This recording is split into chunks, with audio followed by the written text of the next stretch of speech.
అందరికీ నమస్కారం. నిన్న మొదటి వీడియోలో మనం అచ్చుల గురించి చెప్పుకోవటం జరిగింది. అచ్చులు అంటే 16.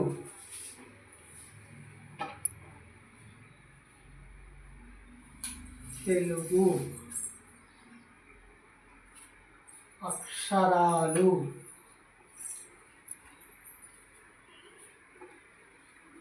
అక్షరాలనే తెలుగులో వర్ణమాల అంటారు. వర్ణమాల అని అంటారు. నిన్న మనం మళ్ళీ ఒకసారి రిపీట్ చేసుకుందాం. అచ్చులు 16. ఇప్పుడు ఆ, ఆ, ఈ, ఈ, ఊ, ఊ, ఏ, ఏ, ఐ, రు, రు, రు, ఏ, ఏ, ఐ, ఓ, ఓ, ఔ, అం, అహ. వీటిని అచ్చులు నేను చెప్పుకున్నాం. అచ్చులు అని వీటిని నేను చెప్పుకున్నాం. అచ్చులు అంటారు ఏకమటికి. తర్వాత అల్లులు. అల్లులు ఇంగ్లీష్లో కాన్సోనెంట్స్ అంటారు. అల్లుల్ని ఇంగ్లీష్లో కాన్సోనెంట్స్ అంటారు.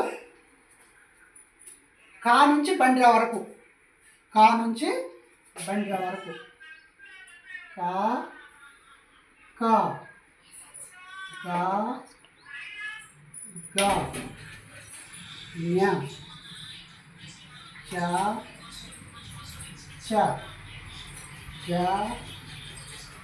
జ, ని, ట, ఠ, డ, డ, అణ, త, త, ద, ద, న, ప, ఫ, బ, బ, మ, య, ర, ల, వ, షే, ష, స, అహ, ల, అక్ష, పండిర. ఇవి మనం మొత్తం తెలుగు అక్షరాలు. అచ్చులు 16, మిగిలినవి 34, 36 అక్షరాలు ఇంచుమించు అల్లులు. అచ్చుల్లో మనకి నిన్న చెప్పుకున్నాం. మళ్ళీ ఒకసారి రూరుల తర్వాత లుల్లులు ఉంటాయి. ఆ లుల్లులు గుణింతాల్లో వస్తాయి, లా గుణింతంలో వస్తాయి. రూరుల తర్వాత మనం చిన్నతనంలో నేర్చుకునే కానీ ఒక 30-40 సంవత్సరాల క్రితం కానీ రూరుల తర్వాత లుల్లులు ఉంటాయి. లుల్లులు అనేవి ఈ అచ్చుల్లో వాడబడవు. అచ్చుల్లో వాడబడేవి ఆలు, ఈలు, ఊలు, రూరులు, ఏ, ఏ, ఐ, ఓ, ఔ, అం, హ, ఈ ఇంత మట్టికే 16 అక్షరాలే. లుల్లులు అనేవి అచ్చుల్లో వాడబడవు. మనకి అసలు ఈ రూరులు కూడా నేను చెప్పుకున్నాం. మళ్ళీ ఒకసారి రాగుణంతంలో వాడతాం మనం. ఈ రూరులు కూడా రాగుణంతంలో రాకుంటే రు, రాకుంటే ఉంటే రు. లుల్లులు కూడా రాగుణంతంతో రాకుంటే లు, రాకుంటే ఉంటే లు. రూరులు, లుల్లులు మనకి ఇవి పెద్దగా వాడక భాషలో లేవు. ఇప్పుడు ఈ రూరులు విషయానికి వచ్చేస్తే నేను ఒకసారి చెప్పుకున్నాం. పెద్దగా పదాలు ఉండవు. ఋషి, ఋతువు, వీటిని వాడక భాషలో రూ మీద పెద్దగా పదాలు ఏమి ఉండవు, అరుదుగా ఉంటాయి. నూటికో కోటికో ఎక్కువ పదాలు, ఎక్కువగా విషయాలు, ఎక్కువ వాక్యాలు రాసినప్పుడు 1-2 మాత్రమే రూ మీద వస్తుంది. లేకపోతే కొన్ని విషయాల్లో అసలు రాదు.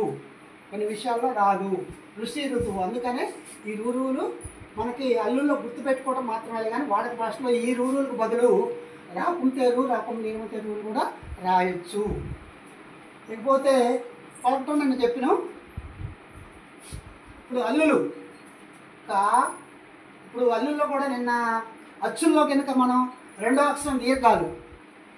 మొదటిది ఆ అయితే రెండోది ఆ, ఈ ఈ ఊ ఊ రు రూ ఏ ఏ ఐ ఓ ఓ ఔ అం అహ. అట్లనే ఈ అచ్చుల్లో కనుక రెండో అక్షరానికి ఎట్లయితే దీర్ఘాలు ఉన్నాయో అల్లుల్లో కూడా మనకి రెండో అక్షరం గట్టి శబ్దం గట్టిగా పలకాల్సి ఉంటుంది. ఇప్పుడు కా కాని మనం మామూలుగా తేలిగ్గా క, రెండో దాన్ని ఖ, క ఖ, గ గ, ఞ చ, రెండో చాని గట్టిగా పలకాల, చ ఛ, జ జ, విని ట ఠ, డ డ, అణ, త థ, ద ద, న ప ప, బ బ, మా యా రా, ఇవన్నీ ఇంకా సరళంగా పలకవచ్చు. మా యా, వీటిలో ఇంకా గట్టిగా తేలిగ్గా అనేది ఏముండదు. మా దగ్గర నుంచి మా యా రా లా వా షే స స అహ అళ అక్ష బండ్ర ఇంతవరకు అల్లులు అంటాం. ఇంగ్లీష్లో కాన్సోనెంట్స్ అని అంటారు. మనకి ఈ అచ్చులు అల్లులు అనేది వాటిని గుర్తించడమే కాదు, మనకి ఎక్కడ భాషలో ఎక్కడ లోపం వస్తుందంటే, ఇప్పుడు మనం నేర్చుకునే పిల్లలైనా ఇంకా కొంతమందికి తెలుగు తక్కువ వస్తుందన్నా, లేకపోతే పూర్తిగా స్పష్టంగా రావట్లేదన్నా ఎక్కడ తేడా పడుతుందంటే ఆ అక్షరాలని పలికే విధానం జాగ్రత్తగా తెలిసి ఉండాలి. అచ్చుల్లో రెండో అక్షరం దీర్ఘాలు నిన్న మీకు చెప్పా. ఇప్పుడు ఈ అంటే ఈ ఆకి శబ్దం అరా, ఇది రెండో ఆకి ఎట్లా రాయాలంటే మన పదాల్లో ఆకు, ఆమడ, అవతల అట్లా దీర్ఘంతో ఈ రెండో ఆకి పదం రాసేటప్పుడు ఆకు, ఇదనుకో ఇలా, ఈ రెండో ఇలా, ఇట్లా ఉమా ఉడత, రెండో ఊ దాని శబ్దం, ఋషి ఋతువు, ఎడమ ఇది రెండో ఏని ఏడవ, ఐసు ఐకమత్యం, ఇది వర ఒకటి, ఈ రెండో ఓకి వచ్చేసి ఓడ మనం పలికేటప్పుడు ఓడ, ఔషధం. ఇవన్నీ అమ్ అహ అనేవి అవసరం పడితే అమ్, కావసరం పడితే కమ్, కావసరం పడితే గమ్, జాగసరం పడితే జమ్, లేకపోతే పదాల్లోకి వచ్చేసరికి అందం, కంద, సందమామ. మనకి సున్నాలు పక్కమటి సున్నా పలికేది అవసరం పడితే అందం అని పలకొచ్చు, చావసరం పడితే చందం, సందమామ, అది అట్లా సున్నా అట్లా పలుకుతాం. ఇక రెండో సున్నా మాత్రం మనకి గుణితాలకు వెళ్తే కాకు రెండు సున్నాలు పెడితే కహ, మనకి పదాల్లో వచ్చేటప్పటికి దుఃఖం, ఒత్తుక, దుఃఖం దుఃఖం, రెండు సున్నాలు. అంతఃపురంలో కూడా వస్తాయి, అంతఃపురంలో కూడా రెండు సున్నాలు వస్తాయి, దుఃఖం. ఇక మిగతా మనం వాడకాల్లో గుణితాలు చివరన కాకు రెండు సున్నాలు పెడితే కహ, కాకు రెండు సున్నాలు పెడితే గహ, చాకు రెండు సున్నాలు పెడితే చహ, అట్లా ప్రతి ఒక్క అల్లుకి గుణితాల చివరన ఈ శబ్దం స్పష్టంగా వస్తుంది. ఇక్కడ మనం కంగారు పడాల్సింది ఏం లేదు. తెలుగు అక్షరాలు ముందు గుర్తించడం తెలిసి ఉండాలి. స్పష్టంగా ఎట్లా గుర్తించాలి, ఏదో పేరుకి అని ఏకవచనంగా చదవటం కాదు. ద్వితీయ అక్షరం అంటే రెండో అక్షరం దీర్ఘం ఉంటుంది. దీర్ఘ అక్షరాలు ఇది ఆ, ఈ, ఊ, రూ, ఇక్కడ మూడు అంటే ఏ, ఓ, అమ్మహ. వాటికి స్పష్టంగా వచ్చుంటే మనకి తెలుగు పదాలు రాసుకున్న పదాలైనా వాక్యాలైనా స్పష్టంగా రాయగలుగుతాం. తర్వాత అల్లులు కాన్సోనెంట్స్, ఇది ఓవెల్స్. అచ్చుల్ని ఓవెల్స్ అని మీకు తెలుసు, కాన్సోనెంట్స్ అల్లులు అని తెలుసు. ఇవి కూడా ఏంటంటే తేలిగ్గా సరళంగా పలకాలి. మొదటి అక్షరాన్ని, రెండో అక్షరాన్ని కొంచెం గట్టిగా పలకాలి. అల్లులు ఎట్లా పలకాలంటే క, ఖ. ఇప్పుడు వీటికి పదాలు ఎట్లా అంటే మీకు ఉదాహరణకు చెప్తున్నా. కాని తీసుకొని ఈ కాకి ఎట్లా పదాలు రాస్తుంటే కడవ, ఈ కాని తీసుకొని మనం పదం ఎట్లా అంటే ఖడ్గం, గట్టిగా అంటున్నాం. శబ్దంలో తేడా. మొదటి దానికి అట్లా గట్టిగా అనాల్సిన పని లేదు. కడవ, కవచం అట్లా. ఈ రెండో కాకి ఎట్లా అంటే ఖడ్గం అంటే శబ్దం రెండో అక్షరం అనేది, ద్వితీయ అక్షరం అనేది అల్లుల్లో గట్టిగా శబ్దం ఎట్లా పలుకాలి? ఖడ్గం, ఖ. ఇది గ. ఇప్పుడు ఈ రెండు అక్షరాలు తేడా చెప్తాను. ఇప్పుడు గగా, గంటారావం,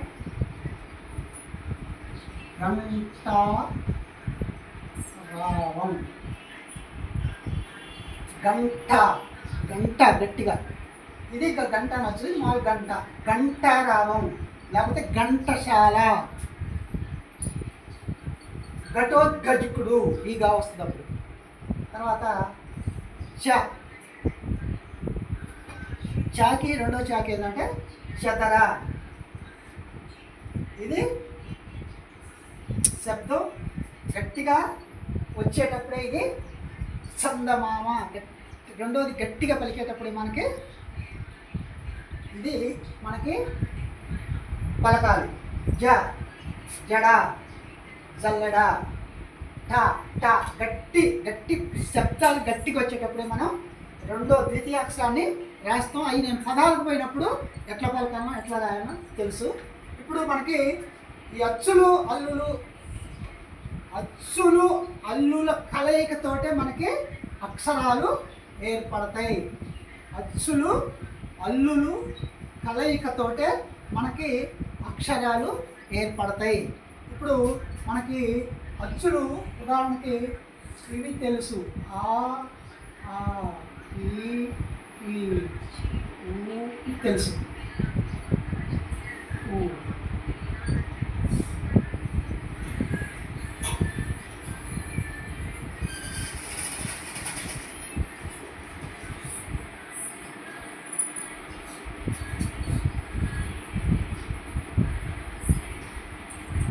ఇప్పుడు మనకి కాకాలు. కా అనేది శబ్దం కాదు, అల్లు అనేది. అల్లుదానికి ఇప్పుడు ఈ అచ్చులకే మనం ప్రాణం ఉంటుందన్న. ప్రాణం కలిగిన అక్షరాలనే అచ్చులు అని అంటారు. అల్లులకి అచ్చులు అల్లులు కలవటం వల్లనే పరిపూర్ణమైనటువంటి అక్షరం ఏర్పడుతుంది. మనకు అసలు కాకి ప్రాణం ఉండదు. ఇట్లా క్ ప్లస్ మొదటిగా గు ప్లస్ గా చ ప్లస్ చ జు ప్లస్ జ. అంటే ఇక్కడ మీకు ఉదాహరణకి ఎగ్జాంపుల్ చూపిస్తున్నా. అల్లులు ఎట్లా ఏర్పడతాయి అంటే అల్లులు కలిసినప్పుడు మాత్రమే మనకి స్పష్టమైన అక్షరాలు ఏర్పడతాయి. తర్వాత అచ్చులు అల్లుల తర్వాత మనం గుణింతాల్లో పోతాం. గుణింతాల్లో కూడా ఖచ్చితంగా ఈ అచ్చులే మనకి వస్తాయి. ఇప్పుడు తెలిసింది కదా అచ్చులు ఎట్లా వస్తాయి.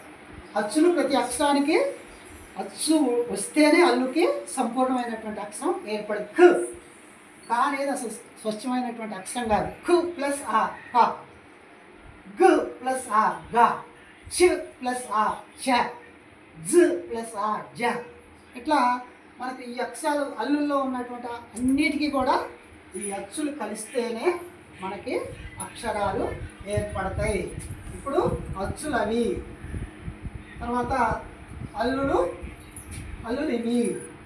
ఇవి అచ్చులు.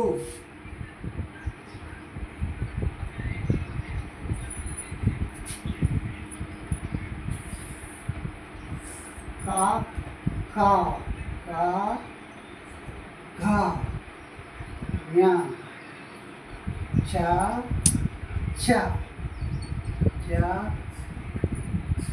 జ ఇది ట ట డ డ అణ ప క ద ద న ప ప ప ప మ య ర ల వ షే ష ష అహ ఫళ అక్ష బండిర. ఇవి తెలుగు అక్షరాలు మనకి ఎంత మట్టికి సంపూర్ణంగా పరిపూర్ణంగా తెలిసి ఉండటమే కాదు, రాయటం కాదు, వాటిని గుర్తుపట్టడం, ఎట్లా శబ్దంగా చదవటమో తెలిసి ఉండాలి. మళ్ళీ ఒకసారి చెప్తాను. రెండో దానికి దీర్ఘం అని చెప్పా. ఆ ఈ ఊ ఊ రు రు ఏ ఐ ఓ ఔ అం అహ. ఇంతవరకు అచ్చులు అంటారు. ఈ అల్లులు చదివేటప్పుడు రెండోది ద్వితీయ అక్షరం అంటే రెండో అక్షరం మనకి శబ్దం గట్టిగా పలకాలి. మొదటి అక్షరాన్ని సరళంగా అంటే తేలిగ్గా పలికినా సరిపోద్ది. రెండో అక్షరాన్ని గట్టిగా పలకాలి. క ఖ గ గ ఞ చ ఛ జ జ ఇని ట ఠ ద డ అణ త థ ద ద న ప ఫ బ బ. ఇంతవరకే ద్వితీయాక్షరాలు. ఇవి సరళంగా పలికినా సరిపోద్ది. ఇటుకంగా ఒకే విధంగా పలకాలి. మ య ర ల వ షే స స అహ అళ అక్ష బండ్ర. ఈ అక్షరాలన్నీ మనకి సంపూర్ణంగా మీకు అక్షరాలు రాయటమే కాదు, వీటిని ఏ విధంగా ఉచ్చారణ, దేన్ని దీర్ఘం పలకాలి, దేన్ని తేలిక పలకాలి, అచ్చుల్ని తర్వాత అల్లుల్ని దేన్ని తేలిక పలకాలి, రెండో అక్షరాన్ని గా నుంచి గా గా చ జ ట ఒత్తుట ఒత్తుడ ఒత్తుత ఒత్తుద ఒత్తుప ఒత్తుబ. ఇక్కడ వరకు ఈ అక్షరాలని గట్టిగా పలకాలి. క ఖ గ గ పలికితే సరిపోద్ది. ఇక మామూలుగా సరళంగా మాయ రాల వాషే స స అహ అళ అక్ష బండ్ర. ఇంతవరకు తెలుగు అక్షరాలు ముందు గుర్తుపట్టడం, రాయటం, వాటిని ఏ విధంగా పలకటం అనేది వచ్చి ఉండాలి. ఇంకా ఈ వీడియో నచ్చినట్టయితే మీరు తప్పకుండా సబ్స్క్రైబ్ చేయండి. మీ అందరికీ నమస్కారం. లైక్ చేయండి, షేర్ చేయండి.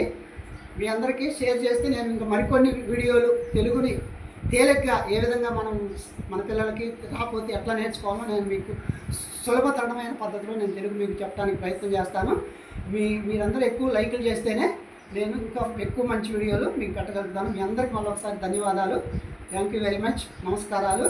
లైక్, సబ్స్క్రైబ్ చేయగలరు. Thank you.